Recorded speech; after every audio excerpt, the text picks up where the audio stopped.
Here's mine. I'm Nike. I have this. I can't. This is really interesting. And then it went on something like, yeah, well, where did you camp? Oh yeah, we went right past there. That's how we must have passed you. So they get all this established, and they all sit down behind me, and they're talking and going on, and I'm eavesdropping, and then their conversation turns to where they're going to spend the night. And you know, they're saying, well, you can't camp at Vasquez Rocks. You need a permit. And I was like sitting there getting indignant. I didn't realize that my future was to be fighting civic causes. But at that point, I didn't know what my future was to be. So I was just kind of like, wow, that really stinks. What's wrong? First, they can't get the insurance permits for the powwow. Now they can't camp. They should have showers there for those people. And you know, why can't they camp there? What the harm is there? You know. So I'm just getting all worked up in my mind, and I'm going off my own thoughts. And I also hear him say, "Excuse me, miss, do you know where we can stay tonight?" Well, I didn't know what a yogi was. I didn't even know I was yogied until I had no clue, you know. And so one of the hikers said, "No, that was good. They got you good." I thought it was very legitimate, and I said, "Well, yeah, there's a motel down on Sierra Highway." Oh, they lit up. Oh my gosh, their eyes are just like, "Oh, a motel? The guidebook didn't say anything about that." And I mean, they're just like overjoyed. I mean, I just already watched this roller coaster of like they're not here, and oh, they're here, and oh, now there's a motel, and it's like, well, how far is it? Yeah, chicken. And I'm thinking, you know, I'm the world's worst person to ask anything related to time or distance. As he can tell you, he's responsible for all time, distance, and money equations in our family. So I'm thinking, I'm going, okay, well, here. I tell him, I think it's 7 or 8 miles. And it's dark already, right? You know, and their faces just like, they just like those clocks in the dollar paintings. Oh. And I'm like, oh gee, I'm really sorry. You know, I'd drive you there, but I don't have a car. So I turn back to my chicken, and I'm thinking, well, you know, Jeff and I, we talked about this, and you know, we talked about the hikers, and you know, well, he's not home, and maybe I shouldn't, and well, why shouldn't I? You know, it's my house too. I'm a grown-up and I can do what I want. And if I want to invite people over, I can, damn it. So I turn to him. Tyranny of Jeff. I turn to him and I say, well, I think I know where you can stay tonight. And they're like, oh, really? Where? I said, well, it's not much. But I've got this little trailer, and you're welcome to stay in there. You can at least all get showers, which they really needed. It'd been 11 days. They didn't stop in Wrightwood, and their last shower was Big Bear. And they were really dirty. It had been hot. The hotter it gets, the more you sweat, the more the dirt comes up. So they were just like really, really black. So they were just like ecstatic. Well, right about this moment, the couple's pizza comes up, and there's this discussion about, you know, where to eat the pizza, here, there, whatever. They decide. The other guys had already eaten, so we bring the pizza here. So, but now we have a hot pizza. How do we get it up here? So I asked Russ, the guy who owned the place at that time, you know, if I could borrow one of his hot bags. And he said, sure, sure. So he hands it over. And now it's a tiny place, and I know these guys could hear me, but I lean over to Russ and I say, if I don't bring this back by 5 o'clock tomorrow, will you just remember who you saw me leave here with?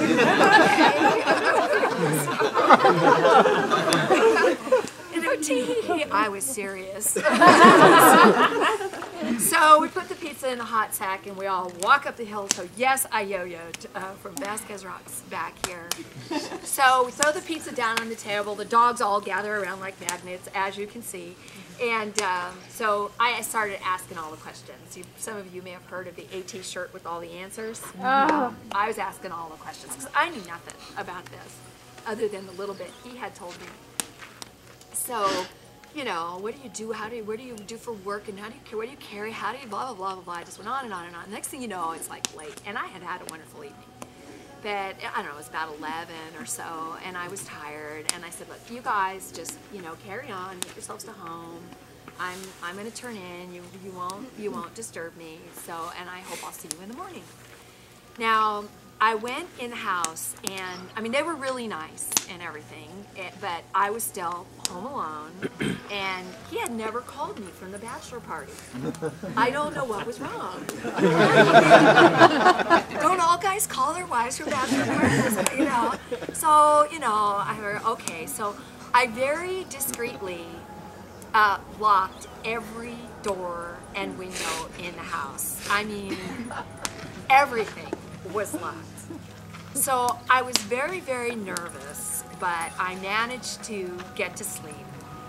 And somewhere in the wee hours of the morning, around 2 a.m. is where just part of the story starts out. Right. Yeah, so it's 2 o'clock or 2:30 at this bachelor party, and it's like starting to wind down. Everybody, the guys are done doing their thing, and the strippers had left.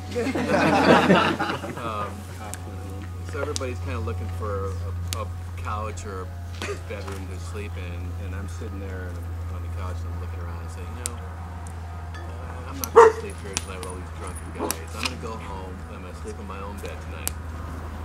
So I get in the car, and I probably shouldn't have drove home. I was a little intoxicated, but I put it on cruise control. I managed to get it home safely. Bella, it's okay. Milo, come. Go ahead. So anyways, I get home, you know, 2:30, 3 o'clock or so in the morning, and I go up to the front door and I twist the doorknob and it's locked. So I'm thinking, well, that's fine, you know, I'm away for the first time. Bella. Hey! I'll get her. Go ahead. I'm away from home for the first time with Donna. She's all by herself here, so, and I don't have a key, so I can't get in the house. So I go around to the back door, and I check the back door, and that's locked. And I go to the sliding glass door, and that's locked. I go over to the garage door, and there's a big padlock on that. So I come back around the front of the house, and I'm looking around and thinking, boy, let's see here, what am I going to do? So I look over at the trailer here, and I think, well, shit, you know, I haven't slept in the trailer yet. I think I'm going to stay in the trailer.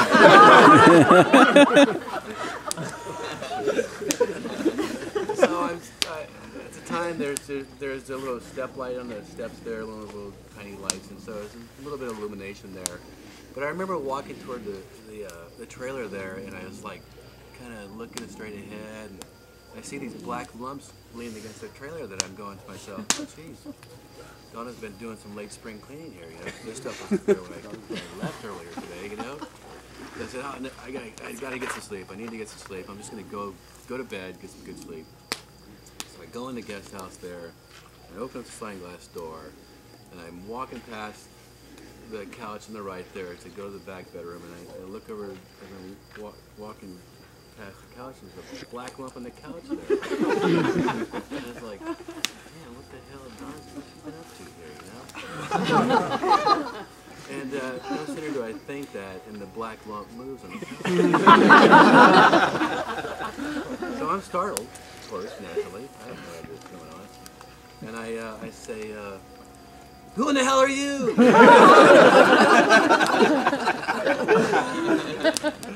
And there was just a tiny bit of a lull there in the answer, the response, and the response was, well, who in the hell are you? And I said, well, I'm Jeff and I live here. And then again, there's another little bit of a lull with a response, and the response was, well, I'm Jeremy. And didn't Donna tell you that we're through hikers, and she said we could stay here tonight? So I was like, you know, all of a sudden things clicked into my head because we talked about, you know, inviting the hikers up and having lunch with them and getting to know them and everything. So I said, okay, well, I said, I'm sorry I woke you here. So I said, go ahead and get some sleep, and I'll see you in the morning. So I came back out, and I remember leaning against that white railing there, looking out into the darkness, thinking I had nowhere to sleep. So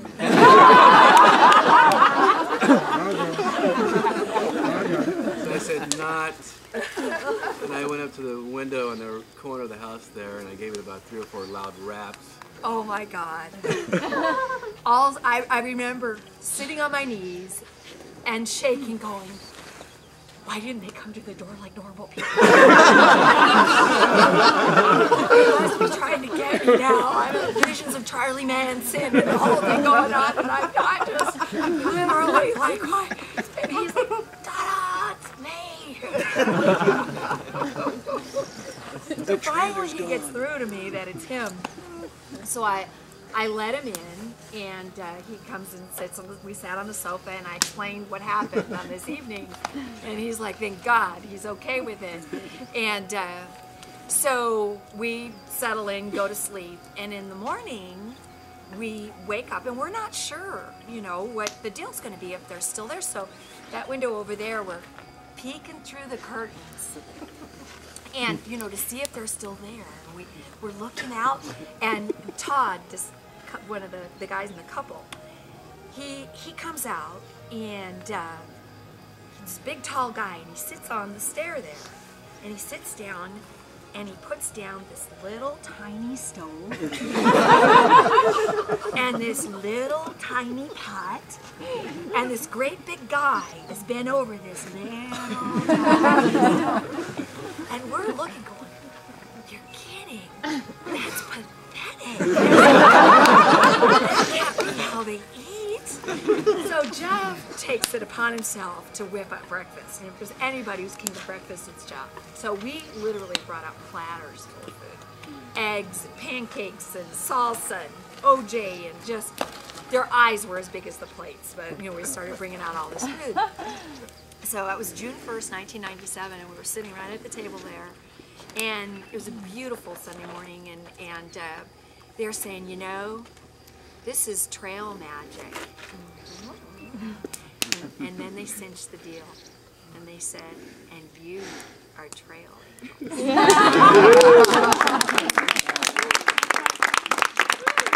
Something clicked in my little brain, and I went, yeah, that's what I am. That's it. My mom was right, I am special. I knew there was something, I just knew there was something. Anyway, that first year we had 30 northbounders, and it was a real big southbound year. In '97, we had about 24. It's the most we've ever seen, actually.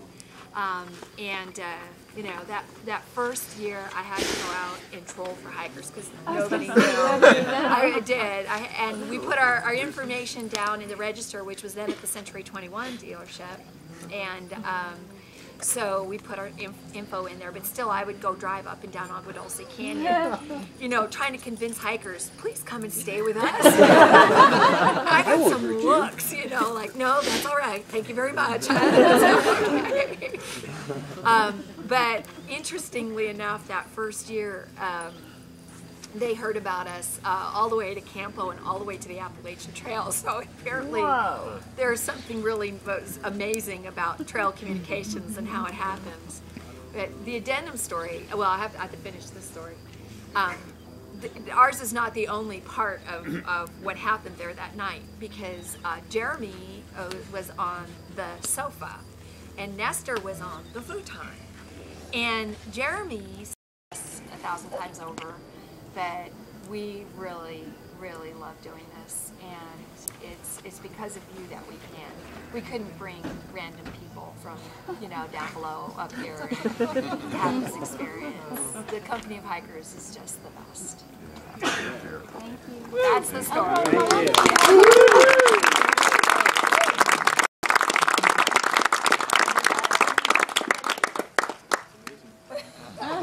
10 years. Wow. Yeah, 11 actually, because that we counted that as our first season. So we actually started hosting in '97. So that was this is the 11th year of hosting. Tell it 10-year again. anniversary. Oh yeah, yeah. This is probably puts us this year puts about 2,300 or so. Yeah.